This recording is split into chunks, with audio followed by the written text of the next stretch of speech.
TRC seminar হলে আমরা একটা কনফারেন্স করেছিলাম মূলত টেলিকম পলিসি নিয়ে মাল্টি স্টেক হোল্ডার, সেখানে সাংবাদিক এবং গণমাধ্যম কর্মীদের অনেকে উপস্থিত ছিলেন। তো সেদিন আমরা বাংলাদেশের ইন্টারনেটকে বিশ্বের অন্যতম নিকৃষ্ট বলে একটা মতামত দিয়েছিলাম আর কি। তো সেখানে আমাদের মূল চ্যালেঞ্জ হলো এই নিকৃষ্ট ইন্টারনেটকে কিভাবে একটা মানসম্পন্ন এবং উচ্চ গতির ইন্টারনেট রেজিমে আনা যায়। তো সেজন্য আমরা ভেবেছি যে বর্তমানে যে টেলিকম লাইসেন্সিং পলিসিটা আছে, এই পলিসিটাকে সংশোধন করতে 2018 সালে আন্তর্জাতিক টেলিযোগাযোগ ইউনিয়ন তাদের শীর্ষস্থানীয় কনসালটেন্ট ডেভিড রজারসনকে এই কাজের জন্য পাঠিয়েছিল এবং এই স্টাডি করার মাধ্যমে তারা বাংলাদেশকে দেখিয়েছিল যে বাংলাদেশের টেলিকম লাইসেন্সিং যে রেজিমটা এটা অনেক বেশি হায়ারার্কিক্যাল। 2007-8 সালের পরে মোবাইল কোম্পানিগুলো যখন বিভিন্ন ধরনের জালিয়াতি কিংবা রেভিনিউ লিকেজের কারণ ঘটাচ্ছিল, তখন আইএলডিটিএস পলিসি নামে একটা পলিসি করা হয়। এই পলিসির মাধ্যমে যদিও তার উদ্দেশ্য ভালো ছিল, কিন্তু এই পলিসিকে ব্যবহার করে বিগত স্বৈরাচারী সরকার 7 এবং 8 স্তরের লাইসেন্সিং রেজিম প্রবর্তন করে এবং এই রেজিমটা দিন শেষে মধ্যস্বত্বভোগীদের সুবিধা দেয় এবং এই সুবিধাগুলোর মাধ্যমে আমরা দেখেছি প্রায় 3400-র বেশি লাইসেন্স বরাদ্দ করা হয়েছে বিগত 15 বছরে। আমরা চাচ্ছি এই যে মধ্যস্বত্বভোগী যারা ভ্যালুয়েট করছে না, যারা সামান্য কয়েক কোটি টাকা বিনিয়োগ করে কয়েকশো কোটি টাকা হাতিয়ে নিচ্ছে, যাদের আন্তর্জাতিক মানসম্পন্ন কোনো লাইসেন্সিং স্বীকৃতি নাই, আমরা চাচ্ছি পুরো লাইসেন্সিং ব্যবস্থা থেকে সেই মধ্যস্বত্বভোগী যারা টোল কালেক্টর হিসেবে কাজ করছে তাদেরকে সরিয়ে এই খাতে শৃঙ্খলা আনয়ন করতে। এবং আমরা দেখেছি যে এখানে মাত্র 5 থেকে 10 কোটি এবং সর্বোচ্চ 50 কোটি টাকা বিনিয়োগ করে 400 কোটি টাকার বেশি হাতিয়ে নেওয়া হয়েছে এবং সেই বছরে হাতিয়ে নেওয়া হচ্ছে এবং সেই অর্থের মাত্র 50% সরকারকে দেওয়া হচ্ছে। অর্থাৎ যেখানে 95% অর্থ সরকারকে রেভিনিউ হিসেবে দেওয়ার কথা ছিল, সেখানে মাত্র 50% দিয়ে বলছে যে তারা সরকারকে অনেক রেভিনিউ দিচ্ছে, নতুন লাইসেন্সিং পলিসিতে এই টাকা গচ্ছা যাবে। কিন্তু আমরা সুস্পষ্টভাবে বলতে চাই, আপনাদেরকে মাধ্যমে বাংলাদেশের মানুষকে আশ্বস্ত করতে চাই, নতুন টেলিকম পলিসি আন্তর্জাতিক মান এবং আন্তর্জাতিক টেলিযোগাযোগ সংস্থা এবং জিএসএমএ সহ বিভিন্ন আন্তর্জাতিক অ্যাসোসিয়েশনের প্রস্তাবনা মতে যেই প্রস্তাবনা করা হয়েছিল, যেখানে লাইসেন্সিং এর স্তরগুলোকে কমানো হবে, যেখানে লাইসেন্সিং গুলোকে ক্ষমতায়ন করা হবে এবং একই সাথে পাশাপাশি দুইটা লাইসেন্সের মধ্যে একটা সমন্বিত ইন্টারঅপারেবিলিটি করা হবে, সে মতেই আমরা কাজ করছি। এই জন্য আমরা বিটিআরসির মাধ্যমে প্রায় চারটা মাল্টি স্টেজ কনসালটেশন করেছি, স্টেক হোল্ডারদের সাথে আলাদা আলাদাভাবে কনসালটেশন করেছি। এই মুহূর্তে আমরা ইন্টারমিনিস্ট্রিয়াল কনসালটেশন করছি এবং এই ইন্টারমিনিস্ট্রিয়াল কনসালটেশন শেষ হলে আমরা একটা লেজিসলেটিভ ভেটিংয়ের মাধ্যমে ভেটিংয়ে পাঠাবো এবং পরবর্তীতে সেটা ক্যাবিনেটে উঠানোর চেষ্টা করা হবে। আমরা চেষ্টা করছি ডেমোক্রেটিক ওয়েতে গণতান্ত্রিকভাবে যতগুলো মতামত এসেছে, এখনো পর্যন্ত আমাদের কাছে দেশি বিদেশিদের কাছ থেকে কয়েকশো মতামত এসেছে, এই মতামতগুলো আমরা অ্যাকোমোডেট করার চেষ্টা করেছি। সম্প্রতি একটি রাজনৈতিক দল আমাদেরকে একটি সংবাদ সম্মেলন করে কিছু পরামর্শ দিয়েছেন, আমরা সেগুলো আমলে নেওয়ার চেষ্টা করেছি। অর্থাৎ আমরা চাই যেই লাইসেন্সিং স্টেজগুলো বর্তমানে ভ্যালুয়েট করছে না বা অতি সামান্য ভ্যালুয়েট করছে, আমরা সেগুলোকে ডিরেগুলেট করে দিচ্ছি যাতে লাইসেন্সিং ব্যবস্থা সহজ হয়। এখন আমরা কেন এই কাজটা করছি? এই কাজটা এই জন্য করছি, বাংলাদেশে টেলিযোগাযোগের যে সেবা, এই সেবার মান কম এবং দাম বেশি। যদি মান বাড়াতে হয়, অর্থাৎ ইন্টারনেটকে গ্রাহক পর্যায়ে, গ্রামগঞ্জ থেকে শহরের গ্রাহক পর্যায়ে ভালো করতে হয়, স্পিড বাড়াতে হয়, তাহলে আমাদেরকে দুটো কাজ করতে হবে। একটা হচ্ছে যে সরকারের যে কর ব্যবস্থাপনা, এই কর ব্যবস্থাপনায় বর্তমানে 50%-এর কাছাকাছি রাজস্ব আহরণ করা হয়। যেহেতু এখানে এখনই বড় ধরনের সিদ্ধান্ত নিলে সরকারের রেভিনিউ শক আসতে পারে, সেজন্য আমরা সিদ্ধান্ত নিয়েছি আমরা সেই পথে না হেঁটে বরং যারা এই লাইসেন্সিং ব্যবস্থা থেকে অন্যায়ভাবে টোল কালেক্ট করছে, আমরা তাদেরকে রিমুভ করে দিব। তবে এই রিমুভ করার জন্য দেশীয়রা কিভাবে প্রোটেকশন পাবে, আমরা সেই বিষয়টাও আমলে নিয়েছি। সেজন্য আমরা প্রতিটা স্তরে দেশীয়দের স্বার্থ সুরক্ষার জন্য একটা ক্যাপিং, আন্তর্জাতিক মালিকানার একটা ক্যাপিং তৈরি করে দিয়েছি। এটা পাশাপাশি রেখেছি যে প্রতিটা লাইসেন্স স্তরে দেশীয় কোম্পানিগুলো শতভাগ মালিকানার কোম্পানি প্রতিষ্ঠা করতে পারবে, আর যদি কোনো বিদেশি প্রতিষ্ঠান আসে তাহলে সার্ভিস লেয়ারে, যেটা সবচেয়ে নিচের লেয়ার, সেই লেয়ারে আমরা বলেছি যে 15 থেকে 20% মালিকানা আমাদের দেশীয়দের জন্য সংরক্ষণ করতে হবে। আর মাঝখানের যে ইনফ্রাস্ট্রাকচার লেয়ার, সেখানে আমরা বলছি 50 থেকে 60% বা আলোচনা সাপেক্ষে তার কিছুটা বেশি আমরা বিদেশিদেরকে সর্বোচ্চ বিনিয়োগ হিসাবে দিব, যেহেতু এখানে অনেক বেশি বিনিয়োগের প্রয়োজন হয়। সেখানে আমরা 30 থেকে 35% আমাদের দেশীয় ব্যবসায়ীদের সাথে স্বার্থ সংরক্ষণ করতে যাচ্ছি। আর আন্তর্জাতিক যে স্তর আছে, সেই স্তরে আমরা বলেছি যেহেতু সেখানে বর্ধিত বিনিয়োগের প্রয়োজন নেই, সেখানে আমরা মালিকানা দেশীয় ব্যবসায়ীদের অনুকূলে রাখার জন্য সেখানে দেশীয়দের 51% বিনিয়োগ সুরক্ষার কথা বলেছি। সবকিছু মিলে আমরা বলেছি নতুন পলিসিতে যে যারা তাদের বর্তমান লাইসেন্সের মেয়াদ শেষ হয়ে যাবে, তারা যদি আগেই চলে আসে, তাহলে তার যেই বছরগুলো বাকি থাকবে সেটা নতুন লাইসেন্সের মেয়াদের সাথে আমরা সংযুক্ত করে দিব। এবং তারা যদি নতুন লাইসেন্সে আসতে চায়, তাহলে অগ্রাধিকার ভিত্তিতে তাদেরকে নতুন লাইসেন্স রেজিমে বিবেচনা করা হবে। তবে যেই লাইসেন্সগুলো, যেমন আইসিএক্স লাইসেন্স পৃথিবীর কোথাও নেই, আইজিডব্লিউ লাইসেন্স পৃথিবীর কোথাও নেই, নিক্স কিংবা আইআইজির মতো লাইসেন্স ব্যবস্থাগুলো কিংবা আইওএফ এর মতো লাইসেন্স ব্যবস্থাগুলো কোথাও নেই। আপনারা পত্রিকান্তরে জেনেছেন এই ধরনের লাইসেন্সের মাধ্যমে সর্বমোট 8,000 কোটি টাকা টেলিকম ইন্ডাস্ট্রি থেকে তুলে নেওয়া হয়েছে। আমরা যারা স্বৈরাচারের আমলে রাজনৈতিক বিবেচনায় যারা এই লাইসেন্স ব্যবস্থা অক্ষত রেখে যারা নতুন বিনিয়োগকারীদেরকে টেলিকম লাইসেন্স ব্যবস্থায় আসতে দিতে চায় না, এবং একই সাথে যারা বর্তমান সিন্ডিকেট করে রেখেছে, আমরা তাদেরকে নতুন লাইসেন্স ব্যবস্থায় বিনিয়োগ বিবেচনা করছি না, বরং তারা কিভাবে মাইগ্রেশন হতে পারে, কর্মসংস্থানগুলো কিভাবে রক্ষা করতে পারে, সেজন্য আমরা বলেছি দুটো বিষয় করতে হবে। প্রথমত, লাইসেন্সের লাইফ টাইম শেষ হলে তাদেরকে নতুন লাইসেন্সিং ব্যবস্থায় নতুনভাবে লাইসেন্স নিতে হবে এবং নতুন বিনিয়োগ নিয়ে আসতে হবে। আর যারা আসবে আমরা তাদেরকে অগ্রাধিকার ভিত্তিতে বিবেচনা করব। প্রিয় সহকর্মীবৃন্দ, বলা হচ্ছে যে এই লাইসেন্সিং ব্যবস্থা উঠিয়ে দিলে সরকারের 400 কোটি টাকা ক্ষতি হবে, ইত্যাদি ইত্যাদি। আমরা আপনাদের মাধ্যমে বাংলাদেশের মানুষকে আশ্বস্ত করতে চাই যে টেলিকম যেহেতু একটা ডিজিটাল খাত, এখানে উৎস এবং গন্তব্যে আমরা যদি সঠিক মনিটরিং ব্যবস্থা প্রবর্তন করি, যেটা বিটিআরসির বর্তমানে যে সক্ষমতা আছে, তাহলে এখান থেকে কোনো ধরনের কোনো রেভিনিউ লোকসান হবে না। বরং বর্তমানে একটি কল একটা অপারেটর থেকে অন্য অপারেটরে যাওয়ার জন্য যে 5 পয়সা নেওয়া হয়, আমরা এই 5 পয়সা বিটিআরসির জন্য বর্ধিত রাজস্ব হিসাবে আমরা আনতে পারবো। এতে করে সরকারের রাজস্ব কমবে না, বরং বাড়বে। এবং সেই অর্থ থেকে যদি বিটিআরসি চায়, তাহলে ইনসেন্টিভ দিয়ে এটা গ্রাহকের যে দাম কমানোর ক্ষেত্রে ভূমিকা রাখবে। এর বাইরে আপনারা দেখেছেন বাংলাদেশে বিভিন্ন দেশ থেকে অবৈধভাবে ইন্টারনেট ব্যান্ডউইথ কিনে আনা হচ্ছে এবং অবৈধভাবে বেচা বিক্রি করা হচ্ছে।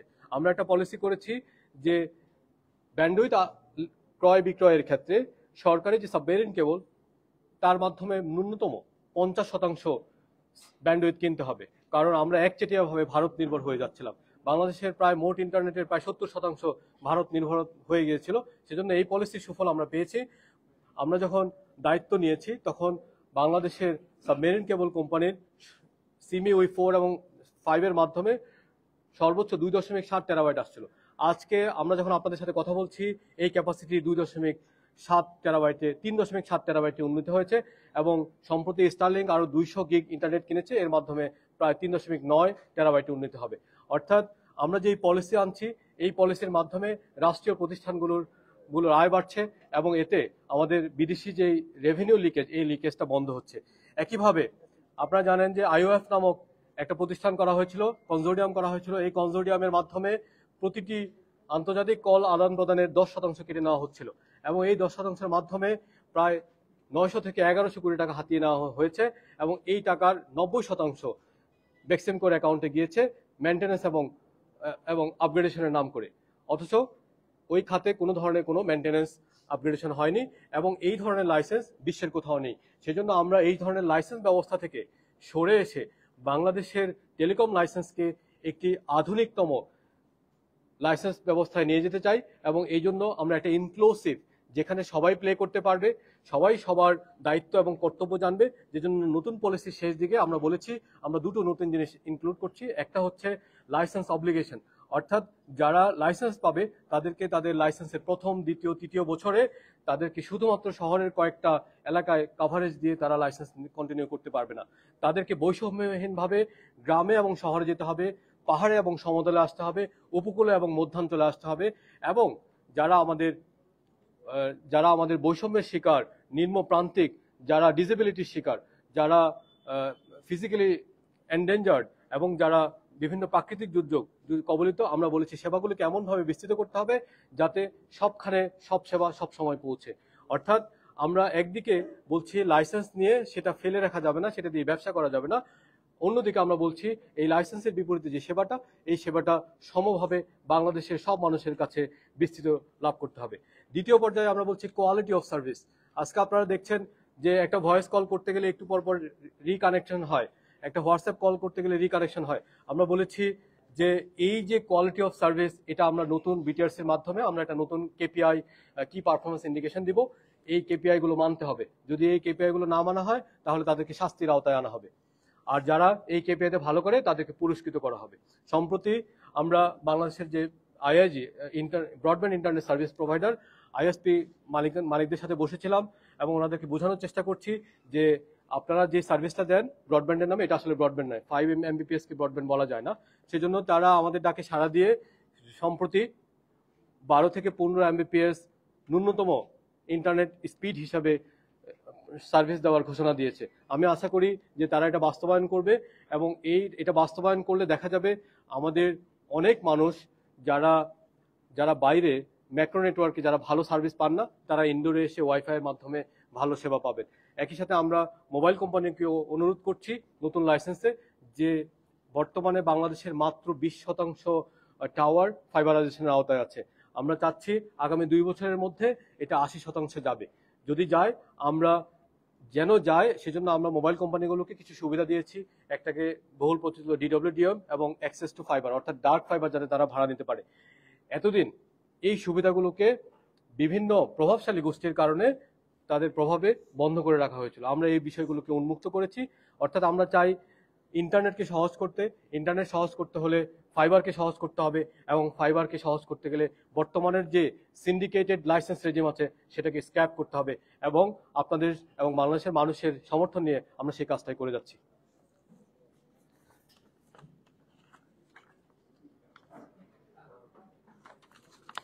সম্প্রতি বিটিসিএল নিয়ে একটা আলোচনা এসেছে, আমি সেটা অ্যাড্রেস করতে চাই। আপনারা জানেন যে বাংলাদেশের যে ইন্টারনেট বর্তমান যে ফুটপ্রিন্ট, এটা রিয়েল ইন্টারনেট ফুটপ্রিন্ট হচ্ছে 7.5 টেরাবাইট। এখন আমরা যখন ইন্টারনেট বলি, আসলে আমরা যা দেখি ফেসবুকে বা মোবাইলে, এটার একটা সামান্য একটা অংশ রিয়েল ইন্টারনেট, বাকিটা আসলে ক্যাশ। বিটিসিএল যখন তার নেটওয়ার্ক সম্প্রসারণের জন্য দায়িত্ব নেয়, তখন তারা বলেছিল 2030 সালের আশেপাশে বা এই ক্যাপাসিটিটা 26 টেরাবাইট হবে। কিন্তু সেই স্পেসিফিকেশনে ক্যাশ ইন্টারনেট এবং রিডান্ডেন্সি, এই দুটো জিনিস মিস করা হয়েছিল। বুয়েট একটা স্টাডি করেছে, এই স্টাডি করে দেখিয়েছে 2030 সালের পরে বা আজ থেকে, যখন সেটা করা হয়েছিল 2016-17 সালে যে স্টাডিটা করা হয়েছিল, তখন থেকে 10 বা 12 বছর পরে এটা লাগবে 100 টেরাবাইটের বেশি। আমরা যদি আজকে হিসাব দেখি তাহলে আমরা দেখতে পাচ্ছি এই মুহূর্তে বাংলাদেশের ইন্টারনেট ফুটপ্রিন্টটা হলো ক্যাশ এবং টোটাল ইন্টারনেট মিলে আনুমানিক 35 থেকে 36 টেরাবাইট। বৈশ্বিক ইন্টারনেটের যে সিএজিআর আছে, যে কম্পাউন্ড অ্যানুয়াল গ্রোথ রেট আছে, বৈশ্বিক রেট হচ্ছে 28%। আর ডেভেলপিং কান্ট্রিগুলো যেখানে ডিজিটাল কানেকশন এবং ডিজিটাল সার্ভিস এখনো পৌঁছেনি, সেখানে এই স্তরটা অনেক বেশি। সেটা হচ্ছে আফ্রিকান দেশগুলোতে প্রায় 34% এবং বাংলাদেশের মতো দেশগুলোতে এগুলো 45%। এখন আমরা যদি এই 35 টেরাবাইটের উপরে যদি বছর বছর 34 থেকে 45% একটা হিসাব যোগ করি, তাহলে এই প্রবৃদ্ধি আজ থেকে 12 বছর পরে দাঁড়ায় প্রায় 250 টেরাবাইট। যদি একটা দেশে 40% বা তার আশেপাশের হারে ইন্টারনেট প্রবৃদ্ধি না হয়, তাহলে বুঝতে হবে সেই দেশের ডিজিটাল ইনফ্রাস্ট্রাকচারের সমস্যা আছে। আমরা এই জন্য বলছি যে বিটিসিএল যেই ফাইবার নেটওয়ার্ক বর্ধিতকরণের যে প্রজেক্টটা বিগত সরকারের আমলে নিয়েছে, যার টেন্ডার বিগত সময়ের আমলে হয়েছে, যা নিয়ে টেন্ডার প্রক্রিয়ার প্রভাবিত করার কাজগুলো বিগত সরকারের আমলে হয়েছে, এবং সেখানে যে একটা এলসি করা হয়েছিল, আমি এবং নাহিদ ইসলাম দায়িত্ব নেওয়ার আগে সেই এলসিতে 290 কোটি টাকা অফারের যোগে এলসিও পরিশোধ করা হয়ে গেছে। তো এই সব কিছু আমলে নিয়ে আমরা দুর্নীতি দমন কমিশনের মাননীয় চেয়ারম্যান মহোদয়ের সাথে কথা বলেছি। আমি নিজে ওনার অফিসে গিয়েছি, আমি বলেছি যে স্যার, যেহেতু 290 কোটি টাকা চলে গেছে এবং যেহেতু এটা সর্বনিম্ন দরদাতা এবং ক্যাপাসিটি নিয়ে যেই অপতথ্যটা এসেছিল সেটা বুয়েট যেহেতু ক্লারিফাই করেছে, আমরা একটা কমিটি করে দিব। এই কমিটির মাধ্যমে যে ইকুইপমেন্টগুলো তারা প্রতিশ্রুতি দিয়েছে, আপনারা জানেন এটা OSR 9800, M12 এবং M24, এই ইকুইপমেন্টগুলো বিটিসিএল এর যে ব্যবসায়িক প্রতিদ্বন্দ্বী বাংলাদেশের বেসরকারি খাতে ইতিমধ্যেই এটা স্থাপিত হচ্ছে এবং ব্যাপক আকারে স্থাপিত হচ্ছে। কিছু বিশেষ কোম্পানি বিটিসিএলকে এই মার্কেট থেকে আউট করে দিতে চায়। তো আমরা এই বক্তব্য যখন তুলে ধরেছি তখন বলা হয়েছে ঠিক আছে, আমাদেরকে বিস্তারিত জানানো হোক। সেই রেফারেন্সে আমি মাননীয় দুদক চেয়ারম্যানকে একটা চিঠি লিখি। এই চিঠিতে আমি মূলত আমার যুক্তিগুলো তুলে ধরি যে যেহেতু টাকাটা চলে গেছে, যেহেতু আমাদের বিটিসিএল এর ক্যাপাসিটি সম্প্রসারণ দরকার। আপনারা জানেন যে বর্তমানে যে ক্যাপাসিটি আছে এটা জেলা পর্যায়ে মাত্র 1 জিবিপিএস, এটা দিয়ে আসলে বেটার কোয়ালিটি ইন্টারনেট সেবা দান অসম্ভব। এখন এই মুহূর্তে বিটিসিএল যদি এই নেটওয়ার্কটা আপগ্রেড না করে তাহলে খুব দ্রুতই সে মার্কেট আউট হয়ে যেতে পারে। এখন যেহেতু তার প্রতিদ্বন্দ্বীগুলো নেটওয়ার্ক আপগ্রেড করছে এবং বিটিসিএল বিভিন্ন ঝামেলার কারণে, যেগুলো সাবেক সরকারের আমলে দুর্নীতির অভিযোগ এবং বিভিন্ন কারণে এই কাজটা বন্ধ হয়ে আছে, সেজন্য বিটিসিএল এর যে ফাইবার নেটওয়ার্ক আছে এটা এক্সপান্ড করা যাচ্ছে না। উপরন্তু আমরা বলেছি বিটিসিএল এর মোট প্রজেক্টের মধ্যে দুটো বিষয় আছে, একটা হচ্ছে আইপি নেটওয়ার্ক আর একটা হচ্ছে ফাইবার ডিডব্লিউডিএম নেটওয়ার্ক। আইপি নেটওয়ার্কের কাজ 70 থেকে 80% অলরেডি হয়ে গেছে, কিন্তু সেই 300 কোটি টাকা আজকে কোনোই কাজে আসছে না, কারণ সেই নেটওয়ার্কের যে সার্ভারগুলো বসানো হচ্ছে সেই সার্ভারগুলো সংযোগ করার জন্য আমাদের ডিডব্লিউডিএম নেটওয়ার্কটা দরকার। তো সেজন্য আমরা যুক্তি উপস্থাপন করেছি যেহেতু টাকা চলে গেছে আমাদেরকে কাজটা করতে দেওয়া হোক। আর যেহেতু ইকুইপমেন্টটা বর্তমান বিশ্বে ব্যবহৃত বহুল প্রচলিত ইকুইপমেন্ট, আমরা একটা কমিটি করে দিব, যেই কমিটি নিশ্চিত করবে যে রাইট ইকুইপমেন্ট যেটা প্রতিশ্রুতি দেওয়া হয়েছে সেটা আসবে। এটাকে অপব্যাখ্যা করে আমাকে ব্যক্তিগতভাবে আমার মিনিস্ট্রিকে এবং আমাদের সরকারকে চরিত্র হননের একটা চেষ্টা আপনারা মিডিয়াতে দেখেছেন। আমি এর নিন্দা জানাই এবং আমি সুস্পষ্টভাবে বলতে চাই, আমি এবং আমার মন্ত্রণালয়ের বর্তমান দায়িত্বপ্রাপ্ত আমরা যারা আছি তারা কোনো ধরনের কোনো দুর্নীতিতে জড়িত নই এবং এখানে যত ধরনের কাজ হয়েছে প্রত্যেকটা কাজ আগের সরকারের আমলে হয়েছে।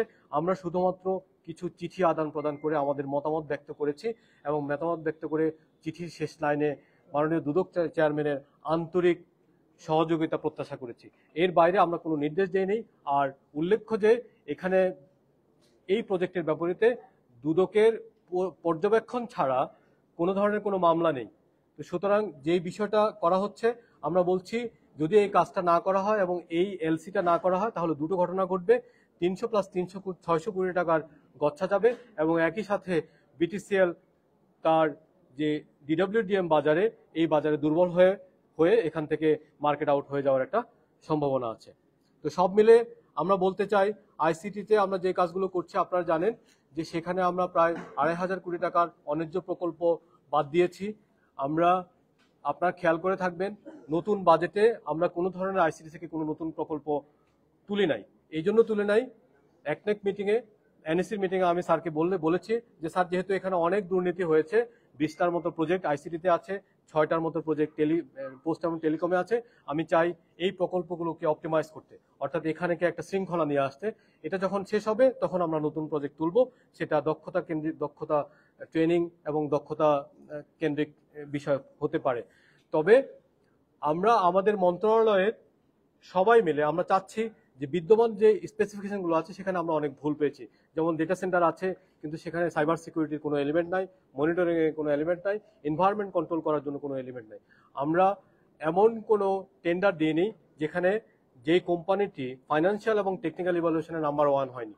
অর্থাৎ আমরা সর্বক্ষেত্রে কমপ্লায়েন্স আনার চেষ্টা করছি এবং যেহেতু আমরা এই কাজগুলো করছি সেজন্য যারা এতদিন দুর্নীতি করেছে তাদের স্বার্থে আঘাত হানছে। যেই কোম্পানিগুলো স্বৈরাচারের রাজনৈতিক প্রভাব ব্যবহার করে লাইসেন্স নিয়েছে, যারা সরকারি কোম্পানিগুলোর কাছে শত শত কোটি টাকা দেয় না, যারা ব্যাংকগুলোর কাছে ঋণ খেলাপি, তারা আমাদের বিরুদ্ধে অর্থ ব্যয় করে অপপ্রচারে লিপ্ত বলে আমি সন্দেহ করি। আমি গণমাধ্যমের কর্মীদেরকে সরকারের সরকারের যে উদ্যোগগুলো আছে সেই উদ্যোগগুলোর বিষয়ে বস্তুনিষ্ঠ তথ্য এবং উপাত্ত ভিত্তিক প্রতিবেদন দেওয়ার ব্যবস্থা করছি। শুধু তাই নয়, আমি উল্লেখ করতে চাই আমরা দুটো শ্বেতপত্র তৈরি করেছি মাননীয় প্রধান উপদেষ্টার নির্দেশনায়। আইসিটিতে আমরা আইসিটি শ্বেতপত্র করছি এবং টেলিকমে, ডাক এবং টেলিকমে আমরা দুটো আলাদাভাবে শ্বেতপত্র করছি। একটি শ্বেতপত্রে বিশ্বের স্বনামধন্য মোনাশ বিশ্ববিদ্যালয়ের প্রফেসর ডক্টর নিয়াজ আসাদুল্লাহ নেতৃত্ব দিচ্ছে, আর একটি শ্বেতপত্রের নেতৃত্ব দিচ্ছে বাংলাদেশ প্রকৌশল বিশ্ববিদ্যালয়ের অধ্যাপক কামরুল হাসান। আপনারা আপনাদের যে যাবতীয় ফাইন্ডিং তাদের মাধ্যমে পৌঁছাতে পারবেন এবং তারা সবাই দুটো মন্ত্রণালয়ের সামনেই পোস্ট বক্স রেখেছে, ইমেল দিয়েছে এবং পত্রিকায় বিজ্ঞাপন দিয়ে আপনাদের কাছে তথ্য চেয়েছে। আপনাদের যদি যে কোনো ধরনের যে দুর্নীতির অভিযোগ আপনারা সেখানে রাখতে পারবেন। এবং এই বলে আমি আমার বক্তব্য শেষ করছি। আমি মনে করছি আমরা দেশের মানুষের জন্য যা ভালো তাই করছি এবং আমাদের মোরাল স্ট্রেংথ এত বেশি যে আমরা এই কাজগুলো শেষ করে যাব এবং সেই দৃঢ়তা নিয়ে আমরা আমাদের কাজ করব। Immigration to Canada. We provide the best quality service and solution for Canada immigration. Please visit our website and contact for details.